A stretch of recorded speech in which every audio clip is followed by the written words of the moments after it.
আহতেরা হাসপাতালে এখনো কাতরাতেছে, ওরা এখনো চিকিৎসা পাইতেছে না। উপদেষ্টারা বৈশা বৈশা চেয়ারে শুধু ইয়ার বড় চেয়ার চায় ওনারা, কিন্তু যারা আজকে শহীদ হইলো, যারা রক্ত দিল, যারা আহত যন্ত্রণায় কাটতেছে, তারা এখনো সুচিকিৎসা পাইতেছে না, শহীদরা পুনর্বাসন পাইতেছে না, কোনো কিছুই আমাদের সুযোগ সুবিধা দেওয়া হইতেছে না।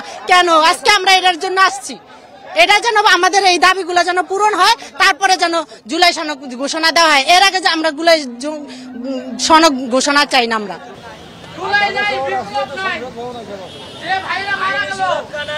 তাদের রক্তের সাথে বেইমানি,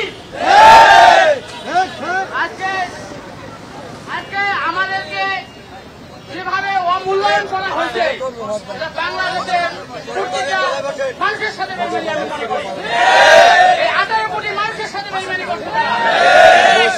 আজকে আমাদের সাথে কোনো কথাবার্তা নাই, আমাদেরকে কোনো দাওয়াত নাই, কোনো কিছুই নাই, অথচ তাদেরকে রাজনৈতিক সব লোককে দাওয়াত দিয়ে তারা আজকে জুলাই সনদ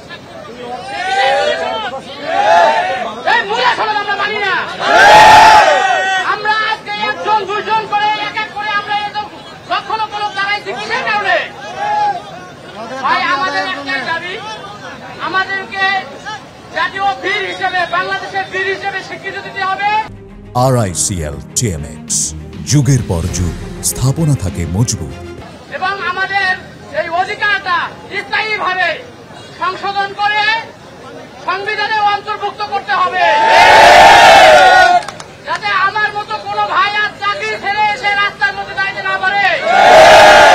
জুলাই যারা শহীদ হয়েছেন সেই সব শহীদ পরিবারের সদস্য এবং যারা এই আন্দোলনে অংশগ্রহণ করেছিল তারা কিন্তু এখানে অবস্থান নিয়েছে, এবং এই অবস্থান তারা ততক্ষণ করবেন যতক্ষণ পর্যন্ত তাদের যেই কয়টা দাবি দিয়েছে সেই দাবিগুলো যতক্ষণ পর্যন্ত তারা মেনে না নেয় ততক্ষণ পর্যন্ত তারা অবস্থান করবে বলে তারা এখান থেকে জানাচ্ছেন।